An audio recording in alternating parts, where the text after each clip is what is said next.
अस्सलाम वालेकुम। इस वीडियो के अंदर हम डू वाइल लूप को देखेंगे डिटेल के अंदर, और डू वाइल लूप और वाइल लूप में क्या फ़र्क है। और हमने जो प्रोग्राम नंबर 12 किया था वाइल लूप से पिछली वीडियो के अंदर, हम उसको डू वाइल लूप से भी करके देखेंगे कि फ़र्क क्या आ रहा है। और फिर ऑब्वियसली हम डू वाइल लूप के आगे जो प्रोग्राम्स हैं, प्रोग्राम 13 से ऑनवर्ड्स, हम उसको भी देखेंगे इस वीडियो के अंदर। तो डू वाइल लूप को समझने से पहले हम डू वाइल लूप का सिंटैक्स देख लेते हैं।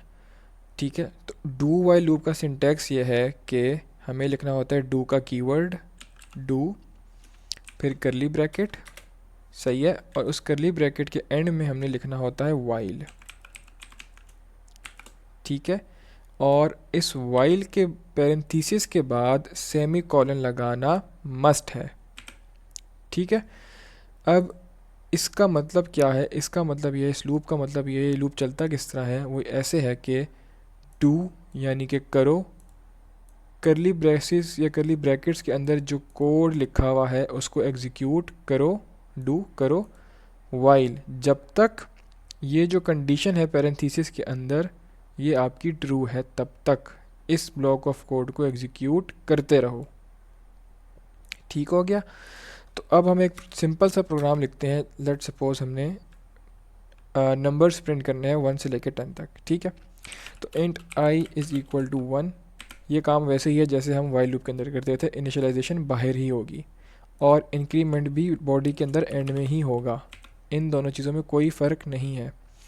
कंडीशन भी जिस तरह वाइल के पैरेंथेसिस में चेक होती थी, इसमें भी ऐसे ही होगी। Let suppose I is smaller than equal to 10, और जो हमने एग्जीक्यूट करना होता था लूप के अंदर वैसे ही करेंगे। आई मैंने अगर प्रिंट करना है, ठीक है, अब इसको मैं अगर चलाऊं तो ये आउटपुट दे देगा 1 से लेकर 10 तक नंबर्स प्रिंट कर देगा। ठीक है, अच्छा, अब फ़र्क क्या आया भाई? ये तो बिल्कुल वाइल लूप वाला ही काम कर रहा है।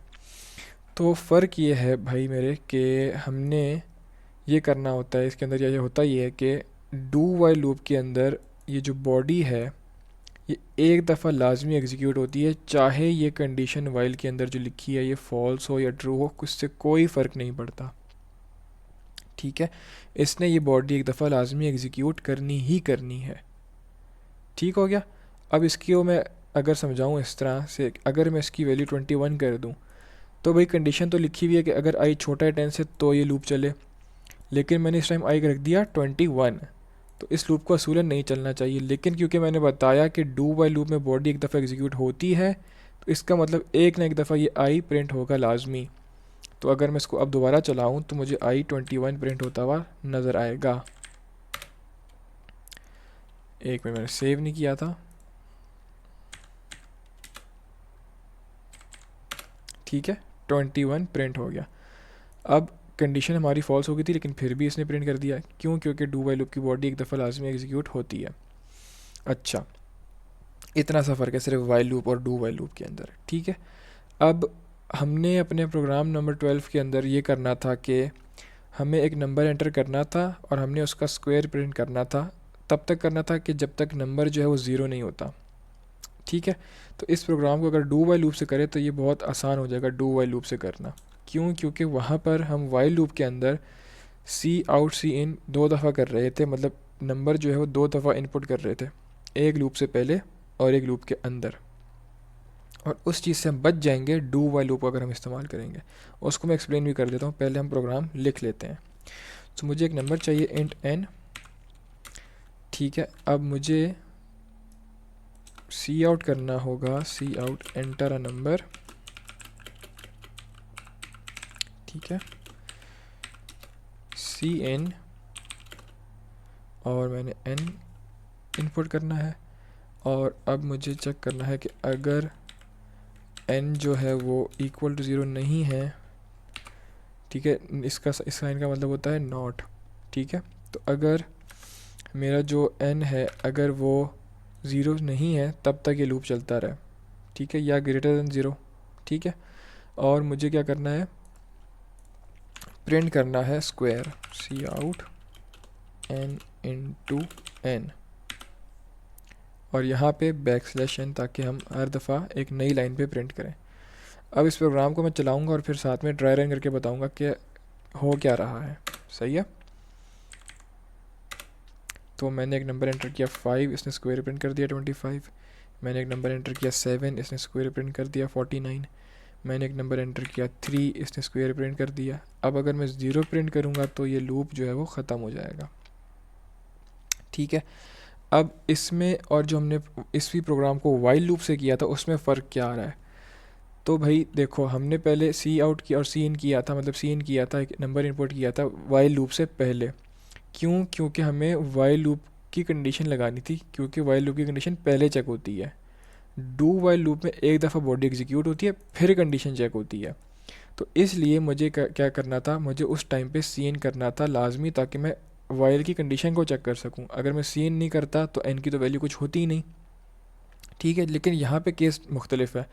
यहाँ पे केस मुख्तलिफ इसलिए है क्योंकि हमें पता है कि डू वाइल लूप की बॉडी एक दफ़ा एग्जीक्यूट होती है, चाहे कंडीशन ट्रू हो या फॉल्स हो। तो हमने क्या किया भाई, एंटर नंबर कर दिया। अब उसने एन इनपुट किया। अब उसने एन इनपुट करके इसका स्क्वायर प्रिंट कर दिया। अब वो चेक करेगा कि अगर एन जो है वो ज़ीरो है कि नहीं है। अगर नहीं है तो ये काम करता रहेगा करता रहेगा करता रहेगा, और अगर एन ज़ीरो है तो उसने ब्रेक कर दिया, जिस तरह हमने यहाँ पे देखा, हमारा लूप ख़त्म हो गया। ठीक है। अब हम डू वाइल लूप के प्रोग्राम नंबर 13 को देख लेते हैं। तो प्रोग्राम नंबर 13 में हमें करना क्या है, हमें दो नंबर इनपुट करने हैं, उनका प्रोडक्ट जो है वो प्रिंट करना है, और हमें साथ में यूज़र से पूछना है कि क्या तुम ये काम करना चाहते हो, do you want to continue. अगर वो यस करता है तो हम दोबारा से दो नंबर इनपुट करवाएंगे, उसका प्रोडक्ट प्रिंट करवाएंगे। और अगर यूज़र कहता है no, do you want to continue पर वो कहता है नो, तो फिर हमने क्या करना है, हम प्रोग्राम से ख़त्म हो जाएंगे, बाहर आ जाएंगे। तो इस प्रोग्राम को हम कर लेते हैं। मुझे दो नंबर चाहिए, सो इंट ए एंड बी। मुझे उनका प्रोडक्ट चाहिए होगा, तो इंट प्रोडक्ट। और मुझे एक चॉइस चाहिए होगी जो कि y और n में से होगी, जो हम एंड में पूछ रहे हैं ना कि do you want to continue, तो यस और नो में से मुझे एक कैरेक्टर चाहिए होगा। ठीक है। कैरेक्टर चॉइस सही हो गया। अब मुझे दो नंबर्स को इनपुट करना है, तो मैं लूप के अंदर आता हूँ और मैं लिखता हूँ enter number 1 C in A C out enter number 2 C in B. फिर मुझे प्रोडक्ट प्रिंट करना है इसका, तो मैं पहले कैलकुलेट कर लेता हूँ, और सी आउट प्रोडक्ट इज प्रोडक्ट। ठीक है। इस लाइन को मैं एक गैप के साथ प्रिंट करवा दूँ, और इस लाइन को भी, और इस लाइन को भी। ठीक हो गया। और उसके बाद मैंने प्रोडक्ट करवाने के बाद उससे पूछना है कि do you want to continue, yes और no. So do you want to continue, yes और नो हम उससे पूछ रहे हैं। ठीक है। और हमने सीन कर लेना है चॉइस को, कि वो उसकी चॉइस क्या है, वो यस कर रहा है या नो कर रहा है।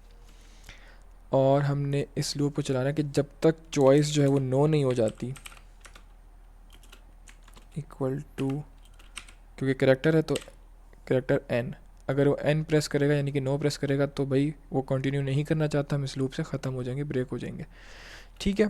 अब हम इस प्रोग्राम को चलाते हैं और देखते हैं कि आउटपुट क्या आती है। मैंने फर्स्ट नंबर एंटर किया 3, सेकंड एंटर किया 4, प्रोडक्ट 12 आ गया। ठीक है। उसने पूछा do you want to continue, अगर मैंने येस दबाया तो अगेन मैं ये काम करता रहूँगा। ठीक है। प्रोडक्ट 15 आ गया। उसने पूछा do you want to continue, अगर मैंने येस दबाया दोबारा से 2 एंड 5, उसने प्रोडक्ट 10 प्रिंट कर दिया। अब उसने वापस से पूछा do you want to continue, अगर मैं n दबाऊँगा तो भाई ये हमारा जो लूप है ये ख़त्म हो जाएगा। ठीक है। मैं एक दफ़ा दोबारा से इसको ड्राई रन कर देता हूँ ताकि समझ में आ जाए। हमें पता है कि बॉडी एक दफ़ा चलती है लास्ट में डू वाइल लूप की, तो इसने यहाँ पर शुरू में विदाउट एनी कंडीशन हमसे ये बॉडी एग्जीक्यूट कर दी, ठीक है। उसने हमसे इनपुट किया एक नंबर, दूसरा नंबर किया, प्रोडक्ट उसने मल्टीप्लाई कर दिया। उसने फिर हमसे पूछा do you want to continue, अगर हमने येस दबाया और हमने चॉइस ले ली यहाँ से, तो उसने फिर चेक किया चॉइस को। अगर यहाँ पे एन नहीं है यानी कि वाई है या कुछ और है, तो इसने ये लूप वापस से चलाया, ठीक है। और फिर हमने ये एंटर किया नंबर 1 और नंबर 2 एंटर किया और हमने प्रोडक्ट प्रिंट कर दी। फिर उसने मुझसे पूछा do you want to continue, मैंने वापस से वाई दबाया था उसने सीन करने पे, ठीक है। उसने वापस से चेक किया कि Y is equal to N नहीं है, इसका मतलब हमने जो है वो लूप वापस से चलाना है। उसने लूप वापस से चलाया, मैंने 2 और 5 एंटर किया, प्रोडक्ट प्रिंट किया। उसने मुझसे वापस से पूछा कि do you want to continue, मैंने बोल दिया नो एन। अब मैंने जब एन प्रिंट किया तो ये कंडीशन हमारी फॉल्स हो गई। अब N is equal to N हो चुका है, तो इसका मतलब हम लूप से ब्रेक कर जाएंगे, ठीक है। तो वाइल का मतलब हम यही कर रहे थे ना कि जब तक चॉइस एन नहीं हो रही तब तक आप लूप को चलाओ, लेकिन एंड में हमारी चॉइस एन हो गई थी, इट मीन्स कि हमारी कंडीशन फॉल्स हो गई तो लूप ख़त्म हो जाएगा, ठीक है। तो ये हमारा प्रोग्राम नंबर 13 यहाँ पे ख़त्म हो जाता है। अच्छा, तो यहाँ पे हमारा डू वाइल लूप भी ख़त्म हो जाता है। अब सवाल ये पैदा होता है इस पॉइंट पे कि भाई हमने लूप इस्तेमाल करना कौन सा है। तो अगर तो हमारे पास कोई ऐसी सिचुएशन है जहाँ पे हमें पहले से कुछ आउटपुट करवानी है और उसकी बेस पे हमने अपना लूप चलाना है, तो फिर तो हम भाई डू वाइल लूप ही इस्तेमाल करेंगे, ठीक है।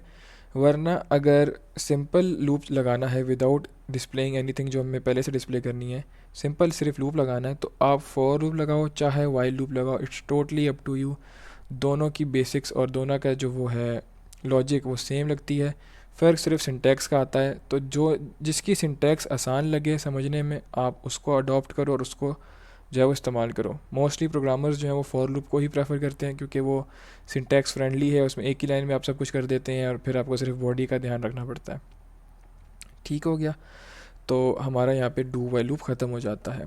अच्छा, उसके बाद हमारी है ब्रेक एंड कंटिन्यू स्टेटमेंट, तो मैं उसको सेपरेट वीडियो के अंदर बताऊंगा विद नेस्टेड लूप, और फिर हम इस चैप्टर को ख़त्म करेंगे और फिर हम इसकी एक्सरसाइजेस पे जाएंगे और फिर हम इसके लैब एक्टिविटीज़ को देखेंगे इन डिटेल। तब तक के लिए अल्लाह हाफिज़।